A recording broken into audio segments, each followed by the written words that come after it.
রশ্মি পুড়ে গেছে, কিন্তু পাকিস্তানের দ্বন্দ্ব এখনও যায়নি। পাকিস্তানি সাবেক খেলোয়াড়রা ভারতের প্রতি হুঁশিয়ারি দিচ্ছে।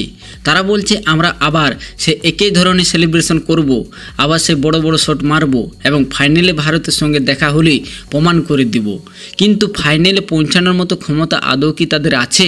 অথচ তারা নিজেদের সীমা ভুলে যাচ্ছে। তারা আসলে কি বলছে আর কিভাবে এই পোড়া রশির মতোই এখনও তাদের দ্বন্দ্ব টিকে আছে? কেন এই বাজে কথা বলে যাচ্ছে সেটাই আলোচনার বিষয়। হরিশ রৌফ সেই ম্যাচ চলাকালীন যেমন আজে বাজে কথা বলেছিল, সিগনেচার করার ভঙ্গি দেখিয়েছিল কিংবা অন্য সব কিছু করে বেরিয়েছিল এবং তার স্ত্রী পর্যন্ত ভারতকে নিয়ে উল্টোপাল্টা মন্তব্য করছে। যদিও আমরা ব্যক্তিগত বিষয়ে যাই না, কিন্তু যেহেতু এটি ক্রিকেট সম্পর্কিত তাই জানানো জরুরি যে তারা কত অযথা বকছে।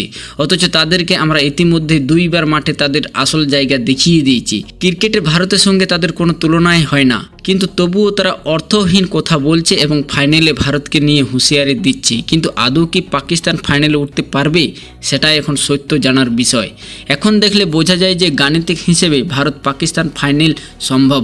ভারতকে ফাইনালে উঠতে হলে এখনও 2টি ম্যাচ খেলতে হবে। মনে হচ্ছে ভারত এই 2টি ম্যাচে জিতবে, তবে আমরা কখনো প্রতিপক্ষকে হেলাফেলা করি না। যদি 2টির মধ্যে 1টি ম্যাচও ভারত জিতে যায় তাহলে ফাইনালে ভারতের জায়গা পাক্কা হবে। সেক্ষেত্রে নেট রান রেট কিছুটা ভূমিকা রাখতে পারে। কিন্তু পাকিস্তানে ফাইনালে ওঠার সম্ভাবনা কেমন? পাকিস্তানকে এখনও 2টি ম্যাচ খেলতে হবে। আজ তাদের প্রতিপক্ষ শ্রীলঙ্কা, যারা প্রথম ম্যাচ হেরেছে, এখন ডু আর ডাই পরিস্থিতিতে খেলছে। পাকিস্তানের জন্য এই ম্যাচ জীবন মরণের লড়াই। এখানে একটি দলের বিদায় নিশ্চিত, হয় শ্রীলঙ্কা হারবে নয় পাকিস্তান। কিন্তু 2 দলকে যদি তুলনা করো, মনে হয় পাকিস্তানের শ্রীলঙ্কার বিপক্ষে জেতার ক্ষমতাই নেই। যদি কোনোভাবে জিতে যায় তাহলে বাংলাদেশ তাদের হারিয়ে দেবে, আর যদি দুটোই জিততেও পারে তখন নেট রান রেটের হিসাব আসবে। কিন্তু সবাই জানে যে পাকিস্তানের 2 ম্যাচ টানা জেতা প্রায় অসম্ভব। তবুও তাদের খেলোয়াড়রা বাজে মন্তব্য করে যাচ্ছে। যেমন সাহেবজাদা ফারহান বেহায়া মতো বলছে, তাকে জিজ্ঞাসা করা হয়েছিল যে কেন এমন অদ্ভুত আচরণ করেছিলে, কেন ভুল অ্যাটিটিউড দেখিয়েছিলে। তার জবাবে সে দম্বর ভরে বলে, আমি সেলিব্রেশন করেছি, আবার করব, আবার ভারতকে দেখাবো, আবার মারব। শ্রীলঙ্কার বিপক্ষে পাকিস্তানের দ্বিতীয় সুপার 4 ম্যাচের আগের দিন প্রেস কনফারেন্সে যখন তাকে ভারতের বিপক্ষে সেলিব্রেশন প্রসঙ্গে জিজ্ঞাসা করা হয়, তখন সে বলে, আমি কে কী ভাবে তাতে আমার কিছু যায় আসে না, আমি আমার মতো করেই সেলিব্রেশন করেছি, ভবিষ্যতে এরকম অনেক দেখবে। সেই সময় আমার মাথায় এসেছে সেলিব্রেশন করি, তাই করেছি। মানুষ কী ভাববে সেটা আমার মাথা ব্যথা নয়। আর ক্রিকেট খেলতে হলে আক্রমণাত্মক ভঙ্গিতেই খেলতে হবে, সেটা ভারত হোক বা অন্য দল। সব দলের বিরুদ্ধে আক্রমণাত্মক খেলতে হবে। তারপর সে যোগ করেছে, আমি আবারও আক্রমণাত্মক ক্রিকেট খেলবো, আবারও মারবো এবং ফাইনালও এমন করব। সরাসরি কথায় তারা বলছে যে ভারতের সঙ্গে আবারও দেখা হবে, কিন্তু বাস্তবে সেটা মোটো সম্ভব নয়। যেভাবে হরিশ রৌফ মাঠে বেহায়া মতো আচরণ করেছিল, অথচ তারা মুখে বলে ক্রিকেট ভদ্রলোকের খেলা, ভারত এমন করো না, তেমন করো না, অথচ নিজেরাই যত নোংরা কাজ করে সবটাই তাদের কাছে ন্যায্য। এবার দেখো, হরিশ রৌফের স্ত্রী পর্যন্ত জড়িয়ে পড়েছে। ভারতের কাছে হারের পরেও পাকিস্তানি খেলোয়াড়রা নিজেদের ভুল থেকে শিক্ষা নিচ্ছে না। তার স্ত্রী ইনস্টাগ্রামে একটা ক্যাপশন লিখে 6-0 ইশারায় কথা বলে দাবি করেছে, ম্যাচ আমরা হেরেছি কিন্তু জং আমরা জিতেছি। ম্যাচ তো সবার সামনে হয়েছিল এবং হেরে গেছে। আর যদি জঙ্গও সবার সামনে লাইভ হতো তাহলে বোঝা যেত এর ফলাফল কি হবে। যেহেতু সেটা হয়নি তাই নিজেরাই বানিয়ে নিচ্ছে কল্পনা। হতেও দাও, তাও কি আসে যায়। আমাদের রবীন্দ্রচন্দ্র অশ্বিনী তো বলেই যে তাদের স্তরে গিয়েও না, আমাদের স্তর অনেক উঁচু, কিন্তু এদের আসল যোগ্যতা কি? যেমন তাদের সাবেক খেলোয়াড়রা বলছে, গিল আর অভিষেক তো বন্ধন ছেড়েছে। সেই বন্দুক সেলিব্রেশন যা সাহেবজাদা ফারহান করেছিল, দানিশ কানিয়ারা আয়না দেখিয়ে দিয়েছে যে তোমার ওই বন্দুক সেলিব্রেশন কিছুই নয়। ভারত যা করেছে সেটা একেবারে অন্য স্তরে। দানিশ কানেরিয়া বলেছেন, সাহেবজাদা ফারহান একে 47-এর ইশারা করেছে, কিন্তু তখনই শুভমান গিল আর অভিষেক শর্মা ব্যাট দিয়ে বম্বস্বর ছেড়ে দিয়েছে। ঠিক এমনটাই হয়। ভারতের ওপেনারদের পাল্টা জবাব এতটাই বিধ্বংসী ছিল যে পাকিস্তানের খেলোয়াড়রা হতভম্ব হয়ে গিয়েছিল। একবার ধলাই আর তারপরও আরও বড় ধলাই। কানেরিয়ার মতে এই হারের পর পাকিস্তান আবার বলির পাঁঠা খুঁজবে। এই হারের পর কানেরিয়া ইঙ্গিত ছিল ফকর জামানের দিকে। সে 9 বলে 15 রান করেছিল।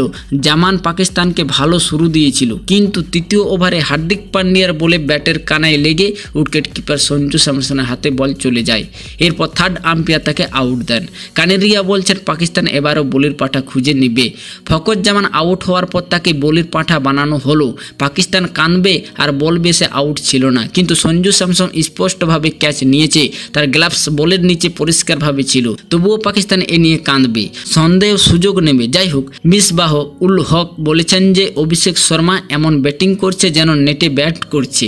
আমাদের বোলারদের কোনো ক্ষমতাই নেই, আর এরা ফাইনালে খেলার কথা বলে। মিসবাহ উল হক অভিষেক শর্মা সম্পর্কে বলেছেন, এতে কোনো সন্দেহ নেই যেভাবে সে পারফর্ম করছে অসাধারণ, তার স্তর দুর্দান্ত, মেজাজ দারুণ। প্রথমবার পাকিস্তানের বিরুদ্ধে খেলছে, তার ব্যাটিং কোনো চাপেই দেখা যাচ্ছিল না, মনে হচ্ছিল সে নেটে ব্যাট করছে। একেবারে কোনো চাপ নেই, আরাম করে ব্যাট করছে যেন নেটে ব্যাট করছে। এটাই আমাদের লোকদের আসল অবস্থান, আর তবুও ফাইনালে লড়ার কথা বলছে। মিসবাহ আরও বলেছেন, বল যেই জায়গায় পড়ছিল সেখান থেকেই সেই 4 মেরে দিচ্ছিল। সবচেয়ে গুরুত্বপূর্ণ হলো আমাদের বোলাররা বুঝতেই পারছিল না তাকে কোথায় বল করতে হবে। অভিষেকের সবচেয়ে বড় দিক হলো সে আমাদের প্রধান বোলারদের প্রথমেই চাপে ফেলে দিচ্ছিল, আর সেখান থেকে ম্যাচ থেকে আমরা বেরিয়ে যাচ্ছিলাম। তারপর আর আমাদের দল সামলাতেই পারছিল না। মিসবাহ আরও বলেছেন, যখন আপনার প্রধান বোলার থাকে তখন তাদের বুঝতে হবে।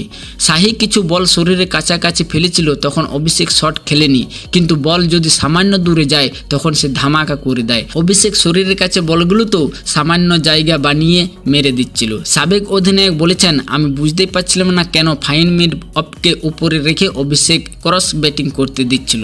এখানে আমার কাছে পাকিস্তান গেম প্লে বোঝা যায়নি।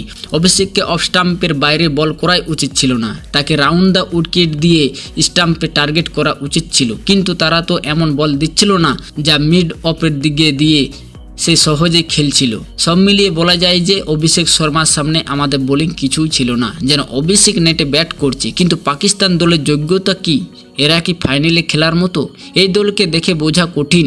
ভারতের কাছে হারের পর ওয়াসিম আকরাম যন্ত্রণায় কাঁদছে।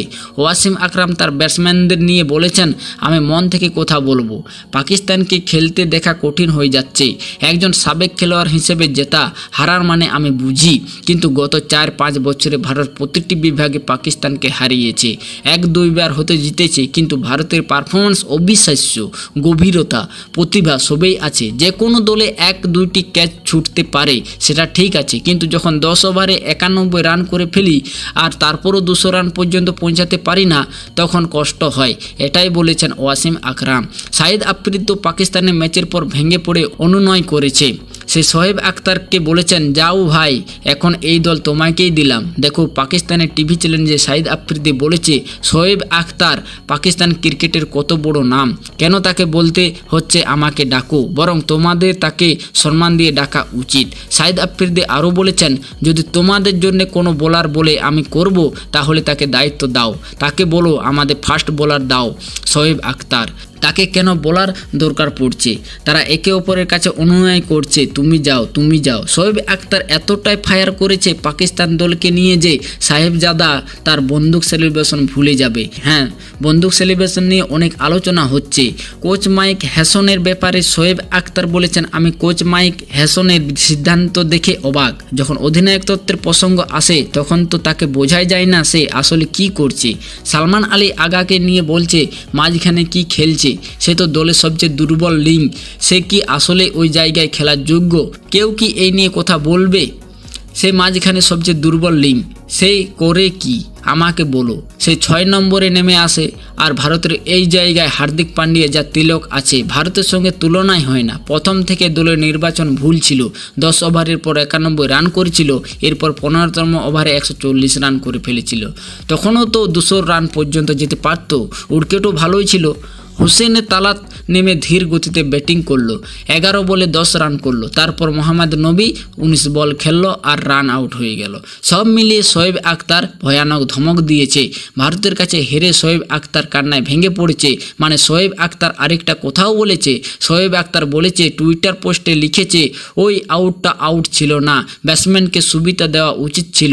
এদিকে আমার কাছে কোনো অ্যাঙ্গেল আসছিল না। কেন অ্যাঙ্গেল আসছিল না? 26টা ক্যামেরা আছে, অ্যাঙ্গেল আসছিল না। তারা দুইটা অ্যাঙ্গেল দিয়ে সিদ্ধান্ত দিয়ে দিল। একদিকে মনে হচ্ছিল হয়তো ম্যাচ ঘুরে যেত যদি খেলা চলতো। মোটের ওপরও আমার কাছে আম্পায়ারের মান ভালো লাগেনি। স্পষ্ট বোঝা যাচ্ছিল বল নিচে লেগেছিল, মানে ভারতকে নিয়েও এরা এখন অন্যায়ের অভিযোগ করছে। আচ্ছা, অনেক কথা হবে, এদের কাঁদা আর অভিযোগ করা পুরনো অভ্যাস। আপনারা কি বলেন?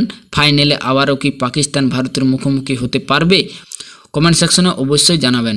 ধন্যবাদ।